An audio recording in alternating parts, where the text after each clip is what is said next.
Rev it up and welcome to Cars Yeah, show number 2199. Be prepared to be inspired. This is Cars Yeah, where you'll enjoy interviews with inspiring automotive enthusiasts. Mark Green is here to provide you with a fuel injection of automotive inspiration. So get in, sit down, buckle up, and get ready for a wild ride here on Cars Yeah.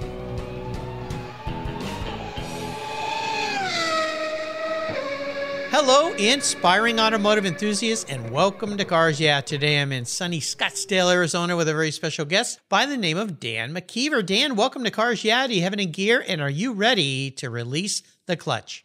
I am ready. Something you've done many, many times. Now, before I give you a proper introduction and we dive into your world, what's one little thing that people don't know about Dan McKeever? Oh gosh. Well, I'm born and raised as in a motorsports family. I when I say I'm in motorsports, the question I always get is how'd you get into it? And it's because I basically grew up. Our vacations were me in the back of my dad's El Camino on the way to the racetrack. An El Camino, cool. So yeah, I mean, I basically grew up there. That's where our vacations were. We took all of our spare time, either mom driving or dad driving or uncles or whoever. So yeah, I was indoctrinated in the right way, I guess. Well, yeah, just a little bit. What kind of cars did your dad drive? English cars. So he started in Austin Healey Sprites in the early 60s. And then, as he got married and had kids, he took a little bit of time off. And then, so what I remember is a Mark IV Spitfire that my parents split. So my mom would run SCCA regionals and my dad would run the nationals. So that was kind of the primary. And he had an auto repair shop, so he was kind of specialized in doing a bunch of English car stuff, which is, watching it was more like punishment. But but it was a lot of fun to watch, and going out to Riverside Raceway, growing up in Southern California, and watching fields of 50 and 60 cars in every run group was certainly a treat. Wow. Well, now back in those days, him running English cars, was that vintage racing back then, or was it SCCA stuff? No, it was SCCA. So he ran H production in the Sprite and F production in the Spitfire. Very cool. I mean, back in those days, in the mid 70s, a lot of the production classes were dominated by English cars. It was just a good fit. So Dad got kind of wrapped up into that. Well, that's very cool. The only two English cars I've ever owned, even though English cars started for me, the Jaguar XKE and my dad's 49 MGTC was really what started it for me. But I raced a Lotus and I raced a Lola. So that was in vintage racing. Those are the only two British cars I've ever had, but I certainly still have a passion for those things. Don't have one in my garage, but they sure are beautiful. So very fun. Let me give you a proper introduction here. Dan McKeever is the president of Ford Performance Racing School, operated under its parent company, the McKeever Group. There, he developed all of the driver curriculums and is responsible for the entire business unit. They run their retail racing school program out of Charlotte Motor Speedway, along with owner programs for Mustang GT500s and the Mach 1. The school also operates two additional owner programs on behalf of Ford, one for the F-150 Raptor,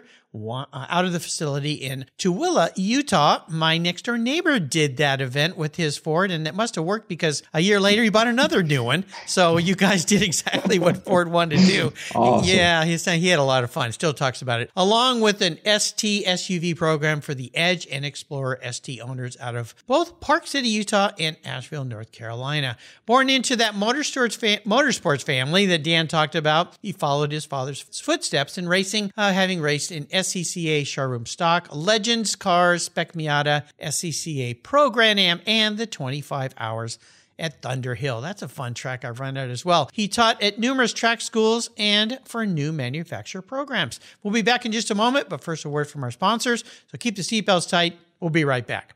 I've enjoyed the quality and variety of Lloyd's floor mats for decades now, and I'm super excited to report that Lloyd's Mat Store is now part of the Covercraft family of products. Car care that protects the things that move you. Lloyd's floor mats are the ultimate in quality and fit with carpet mats, all-weather mats, velour techs, Berber, classic loop carpet, and they're proudly made in the USA. They're designed and sewn with the highest of quality and offer custom fitment for almost any vehicle. There's a wide variety of styles, fabrics, and colors to choose from, and hundreds of licensed logos as well. Protect your vehicle's factory carpets from moisture, dirt, mud, snow, slush, anything that Mother Nature can throw your way. All of your options are quality made, easy to clean, they secure to the floor, and they look oh so good. Check out Lloyd's Mat Store for a wide variety of styles, colors, and options for your vehicle today. And I've got a special deal for you. If you use the code CARSYEAH, CARSYEAH at LloydsMatStore.com, you'll get $10 off. Just use the code CARSYEAH at LLOYDMATSSTORE.com, LloydsMatStore.com, Covercraft and Lloyd's Mats, protecting the things that move you.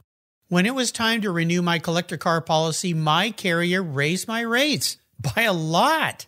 But why? My usage was the same, my car's value was the same, and I had never made a claim. I didn't even have a ticket. The only change was their rate, and they had no reason why. What's with that? I researched my options, I spoke to others, and with American Collectors Insurance, what a difference. A live person actually answers the phone. She spent time learning about me and provided a reasonable quote. Why wait until your next premium is due? Give them a call today for your personal agreed value quote. Call 866-AC1-YEAH. That's 866-224-9324. Tell them you're a friend of mine, Mark Green at Cars Yeah. American Collectors Insurance, classic car insurance designed by collectors for collectors, automotive enthusiasts just like you and me. That's American Collectors Insurance. Fall is here, and you know what that means. Time to put a good coat of protection on your vehicle. I'm teamed up with AutoGeek, and they've been the leading source of auto detailing products, accessories, and expert knowledge for more than 20 years. What started back in 1997 as a small mail-order catalog company grew into a multi-website based e-commerce store, and that's what they are today. With a large online presence on its own website featuring close to 100 different brands, AutoGeek has grown to be the largest car care retailer in the country. AutoGeek's wholesale program serves accounts in over 30 countries, and its retail sector ships worldwide. If you want to protect your vehicle this fall, and you should, go to AutoGeek.net for the best product selection on the internet today and technical support. AutoGeek.net is where I go for my detailing needs. That's AutoGeek.net. So, Dan, we are back. So, as I like to say, let's dive a little deeper into the corner, something you've done many, many times. I'd like you to talk about how you got into this whole program, because some of the fun, well, all the fun things you're doing is getting people out on the track, not only semi-professional, but for people like I mentioned, my neighbor. I mean, he still talks about that adventure and how much fun he had for people to take these new vehicles and go out and have some fun. But how did you get into all this? Well, like I said, I grew up at the racetrack, and a lot of what my dad did was instructional. So although he was racing, he was the chief instructor for the Cow Club region of the SCCA for more than 10 years. And so a lot of my time at the racetrack was going out and watching him teach, riding around in station wagon sessions, watching his classrooms and whatnot. Obviously, it inspired me to want to go racing on my own. But what I guess I didn't realize is how much I was learning about the teaching side of things. So as I went through sort of my racing career, I'll call it, which was me paying for myself to go racing with like more money than than my wife really wanted me to spend, which is a long story for a lot of people. But I realized that there was, really my opportunity to be in motorsports, which was my passion, was teaching. So teaching with my dad's school, my dad ended up having owning a retail school. So moving on from his volunteer work. So I did stuff with him, started doing manufacturer ride and drives, and ended up at the BMW Performance Center driving school. I ran those programs for a number of years out of Spartanburg, South Carolina. And then in 2006, I was given an opportunity to come and start the Ford Performance Racing School. It was called something different at the time. It was Miller Performance Schools, I think is what it was called. And it eventually became the Ford Performance Racing School. Did a bunch of racing along the way, but I think I learned early on that in order to make a career out of motorsports, that teaching was going to be the way to go. One of the things that is cool about what you do is you get people into a safe environment to enjoy their vehicles, because a lot of times people save up their whole life, they buy this high performance car, they go out in the street and they do silly, stupid things and cause problems and accidents and so forth. And I love this whole idea. I got into vintage racing because I joined the BMW club. I had an E36 M3. They went out to do driver's days. You had instructors and you learned how to get your car up to speed in a safe environment and do things right to see if you wanted to go to the next level. So when you think about, well, actually, let's walk through the different programs and what they're all about. So you take us on a little journey of all the different programs that you're providing. So we offer a regular retail school that anybody can come to, but the lion's share of what we do is as you described, are for owners of the Ford Performance vehicles. And so all the programs have sort of a similar goal in mind, is to educate the folks on the vehicle that they purchased. In many cases, folks, whether it's a performance SUV, the trucks, or the Mustangs, folks just don't understand what it is that they purchased, because the roads that we generally use don't really provide the opportunity. So for us, it's to educate them on what they've purchased, because there's a lot of performance that's built into these vehicles that folks just don't get to extract, not in a safe environment, not without looking over your shoulder, if you will. So that's one goal, is to do that, to have a great time, and to provide them some of the skills that they need to be able to extract that capability out of their car. You know, the driver education system, we could all agree, is broken, which that's a conversation we could get into for many hours. So we provide some drive instruction so that folks can, have some of the skills that they need to be able to extract that performance out of the vehicles. In the case of, we can kind of go through them real quickly, is with the Raptor. All these programs are essentially one day. In the morning with the Raptor, we'll take them out and give them some basic driving skills, learn how to left foot brake in slow speed off-road. We teach them about some of the vehicle dynamics. We go through all of the modes that the Raptor has so that they can see how the vehicle is adjusting based on the terrain. So we use that as an opportunity to give folks some of the skills that they need. And then we spend the afternoon putting the vehicle through the paces. So we go through slow speed off-road, some pretty technical, we get a lot of folks that get to different areas and they're like, are we really going up that hill? Yeah, can I go I'm down not sure that you guys, gully? yeah, it's like, no, we've done this a couple times. And then we go through a desert course, so they get a chance to go at a little bit of speed. We've got a jump that we let them launch the trucks off of.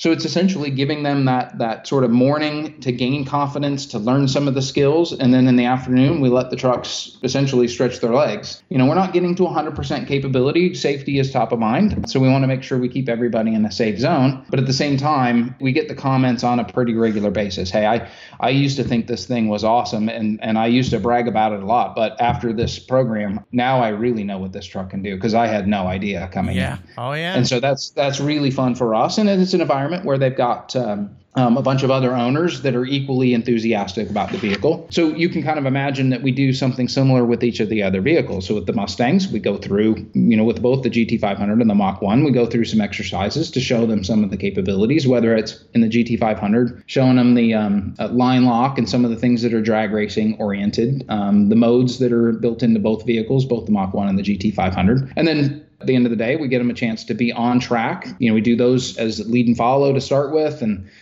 we try to get them up to some level of reasonable speed, and then we give them a hot lap at the end of the day. Let our drive instructor show them what the vehicles can really do. It's a combination of fun, learning some driving skills, really understanding what your vehicle is all about, and then it's a healthy respect for what it is that they've purchased. So yes, healthy respect is key. Yeah, a lot of camaraderie. It's really just a really positive environment.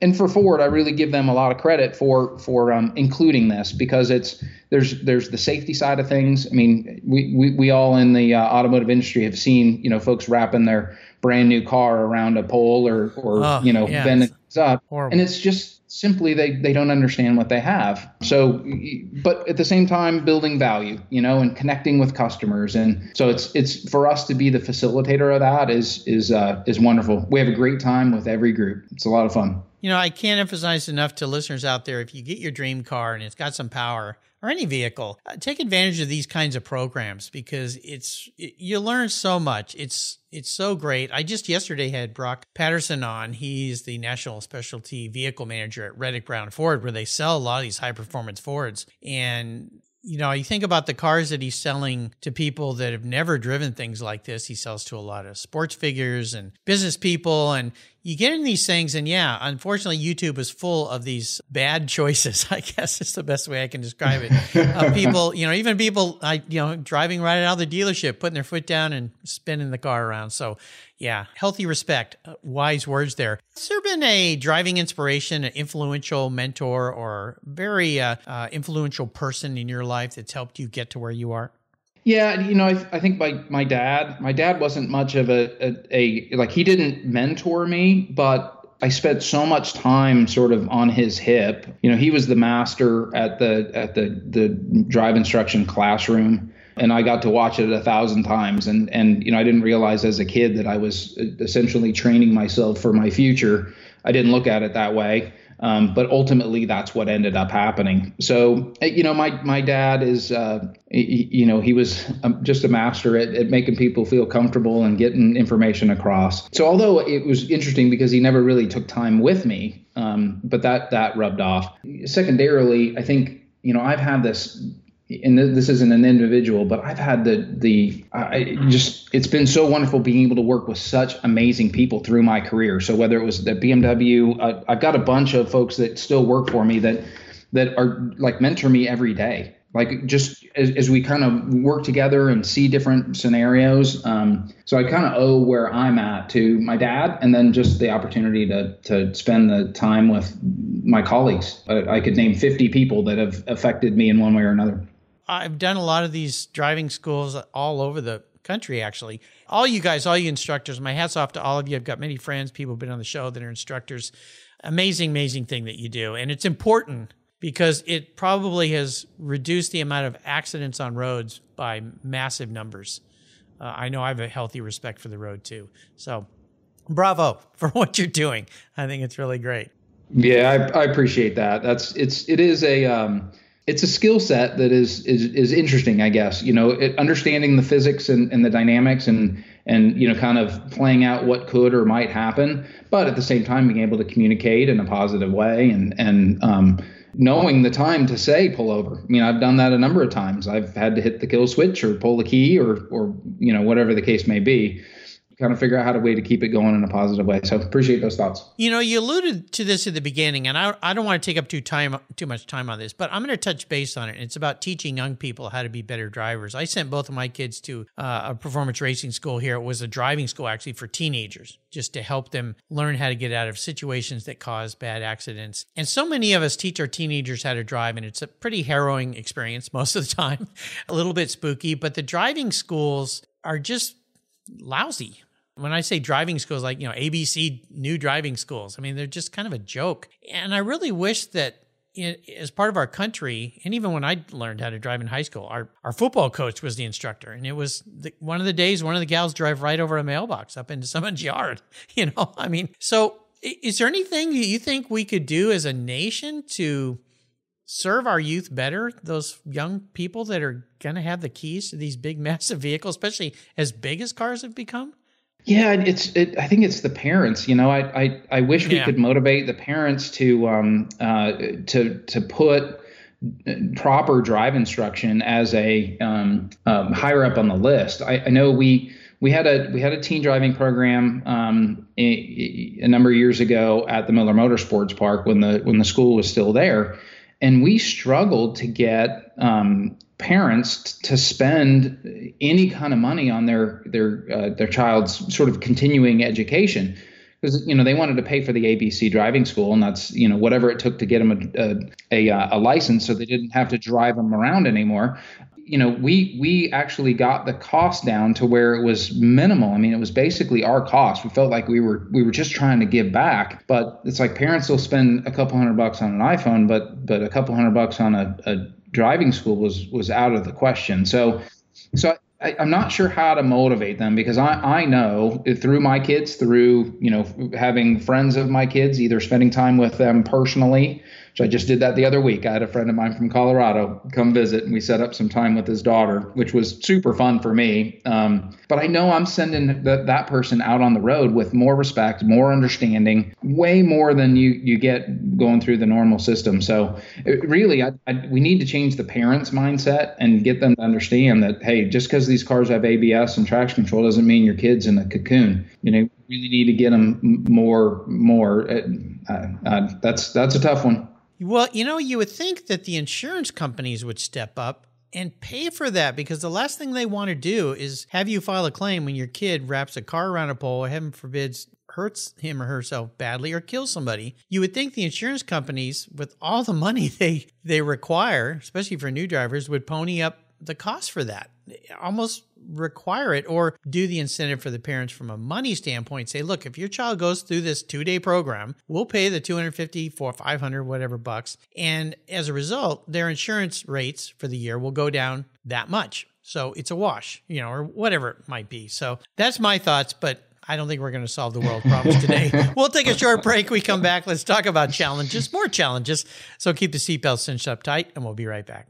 You've heard me talk about Linkage Magazine here on Cars Yeah for a couple of years now. Well, they're growing. And in 2023, they're going to grow from 4 issues a year to 6. And there's an opportunity here for you to take advantage of this growth. If you go to linkagemag.com and click on the Renew button, if you already subscribe, you can get a great deal. Use the code RENEW6 for 1 year, and you'll get 6 issues for the price of 4, or type in Renew 12 for 2 years, where you also have a great savings. Plus, they'll even throw in a free Linkage hat. How cool is that? The publisher of Linkage is Donald Osborne. He's been a guest multiple times here on Cars Yeah. He's become a good friend of mine, and I'll tell you, Linkage Magazine is one of those newer magazines that you're going to want to get. It's all about experiences, opinions, and values. It's a wonderful publication, something I look forward to getting. And now that I'm going to be getting 6 a year, even more special. So go to linkagemag.com. Again,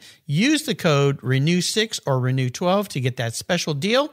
Do it before December 31st, 2022, so that in 2023, you'll get 6 issues of Linkage Magazine instead of 4. Being a professional automotive technician today requires an understanding of technology, computers, and electrical systems that are highly advanced and very complex. Cars Yeah is pleased to support TechForce Foundation. It's one of our charities of choice, and its efforts to help young people pursue the technical education and careers as automotive techs. Through scholarships, grants, and good old-fashioned hands-on experience with cars, trucks, boats, and more, TechForce and Cars Yeah are working to connect young people with viable careers in the automotive sector. Join us by visiting techforce.org today. All right, so let's talk about what I call the challenge question. Big failure, big challenge, something that you had to overcome to be successful. While it wasn't much fun at the time, looking back now, you're grateful for the lessons learned. So take us on a little bit of a rough ride around the track, if you will. Yeah, I think my biggest challenge, I look at success across the board. Certainly there's professional success, but there's also, personal success.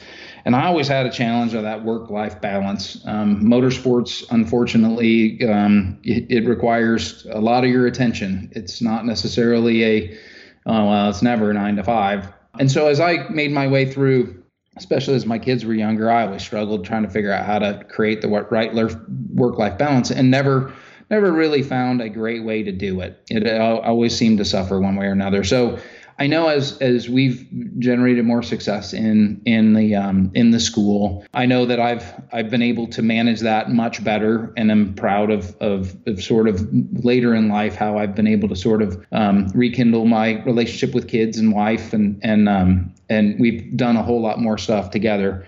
But I think what that's turned into, and what I'm really proud of, is knowing that we've created more of a work-life balance with our employees, that sort of demanding that out of them, that we create situations that have allowed that. But I know that for many, many years was my biggest challenge, is how do I figure out a way to push forward in my career and reach some of my goals from a career standpoint, but without having it negatively affect, making it to soccer games and dance recitals and things like that. So I just encourage all of our folks now to when they do have, something like that's not a decision. Those you do the family stuff first. We'll figure out the work stuff. So it's not perfect. Don't get me wrong. I mean, we still have to make sure that the cars are ready, and that all the instruction stuff is ready to go for all of our participants.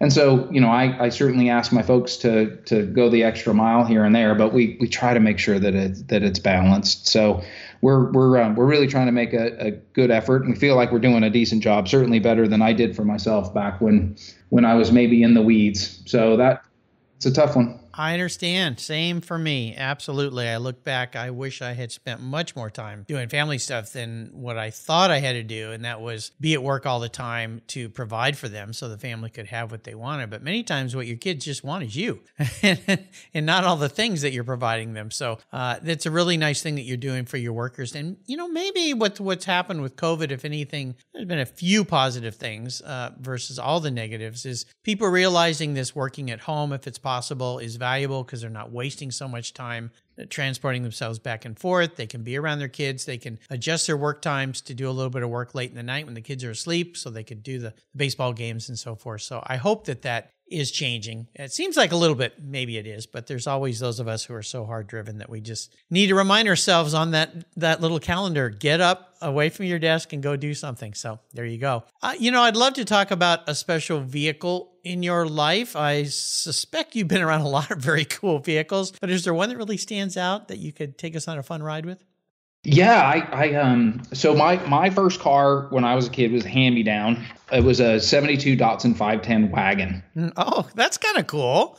It was actually my dad's second 510 wagon. His first one was a 69 that, this is a quick story. He bought it off of the port in Long Beach. It had gotten loose on the boat and had been kind of banged around, and he bought it for, I'd have to get the exact number, but like for $1,500. It was a brand new 510 wagon that just had a bunch of dents all over it from rattling around on the boat.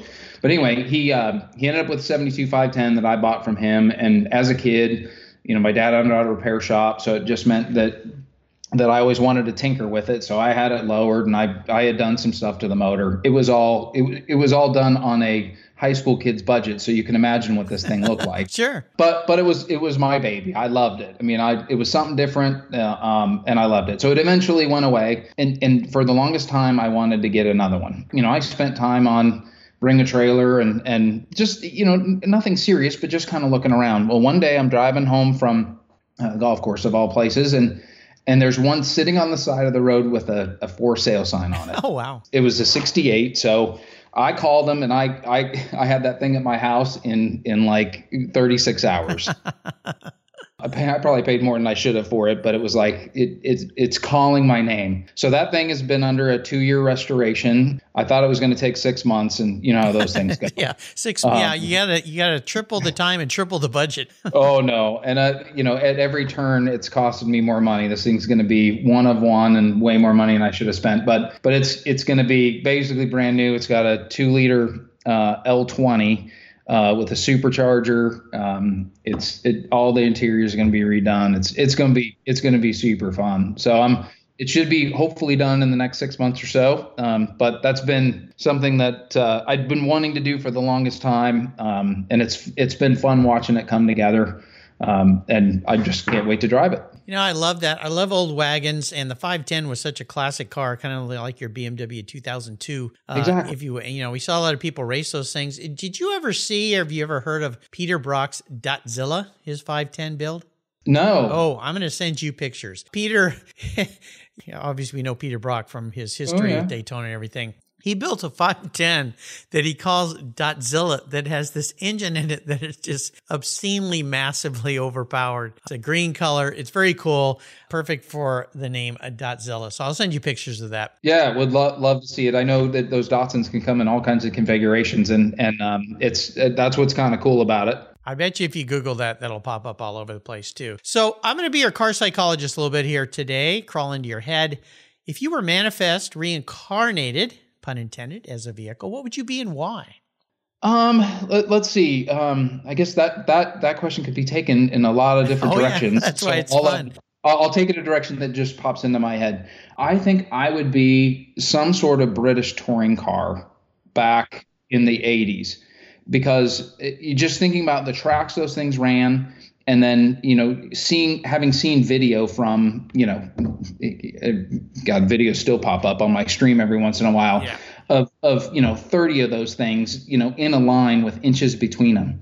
So sort of being able to see that level of racing at those tracks at that heyday, I think that's what I would be. I hope I didn't completely botch the direction of that correct question, but that's where it led me. It kind of makes sense having got to know you a little bit better today. And certainly a lot of cool, what comes to mind are a lot of Fords, Audis.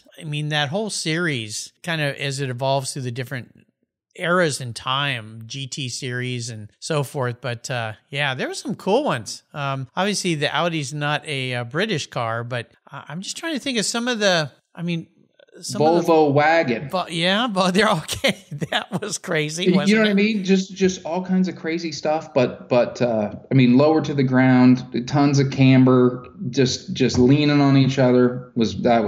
I wish I could go back in time. Yeah, there was another crazy build that. Who was that? David Letterman built a wagon that had some kind of monster. I think they built two of them, and he ended up with one of a monster engine in that thing. Totally stealth. You'd think it's just some go to get the grocery car, and it's just had this monster engine in it. So, very, very cool. Well, how about a great book? I love books here at Cars Yeah. Is there a great book you'd like to share? Well, I'm not a big reader, but when I do read, I read Grisham. Okay. It's just intriguing. I think if I was if I'd have made it any kind of grades in school, I think being a lawyer would have been good. But I was pretty far away from that in terms of grades. But the law intrigues me. So those are books that are fun for me, that are just completely out of what I normally do in a daily life. Allows me to kind of escape. I think Sycamore Row was the last one I read, but Grisham just does a great job in telling a story, and especially in terms of the law. So that's where I generally go when I do read, which again, admittedly, don't read much. Well, how many books that guy's written? There was one, The Judge's List, I think had to do with, law specifically and so forth, but so many of his titles, I think about The Client, The Testament, Time to Kill. There's so many of them. So yeah, he's. I've read most of them. Yeah, Judge's List was one that I read just a couple of books ago, and they're just great stuff. Just suspenseful and easy reads. It's good for me. Yeah, fun stuff. Well, let's go on the ultimate drive today, or it could be the ultimate track with a track car. I'm going to buy you any vehicle in the world, park it in your driveway. You can take it anywhere, and you can take anybody with you, even somebody who's no longer with us. What does that ultimate drive or track run look like for you? Okay, this one's pretty easy. Okay. It would be 1015, the hero car from the Ford versus Ferrari movie. Oh, okay. It would be at Le Mans, and it would be with Ken Miles. How cool would it be to have him tell you in his words how that whole 66 run at Le Mans? Walk you through every piece of that. Now, I'll tell you a little. This is gold for me. I've driven that car. No way. At Miller Motorsports Park. Oh my gosh. Well, is that part of the Miller collection?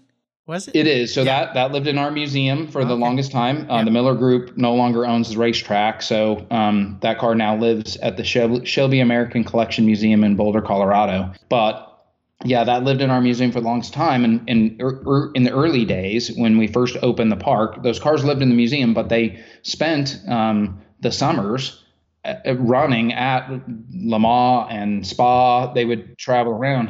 Larry Miller would bring 1015, 2299, which was the Daytona Coupe that won Sebring, Daytona, and Le Mans in succession in 65 and 66.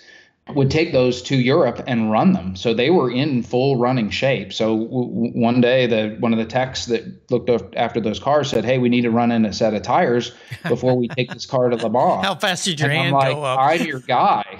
So I didn't fit in that thing very well, as I'm not a petite dude. Okay. And so, but it didn't matter. I was going to stuff myself in there one way or the other. So it was nerve-wracking for sure. But back to your question, I mean, just imagine all of the things that being around Ford and being around that car and getting a chance to talk to a lot of Ford folks. I've got a little bit of backstory here and there, but how about hearing it from Ken himself? Oh, that'd be wonderful. Well, you've taken us on a wonderful ride today, and I can't thank you enough for spending some time with us, Dan. What a life you've built around yourself. Could you leave us with some parting words of wisdom, inspiration, mantra, or success quote? Well,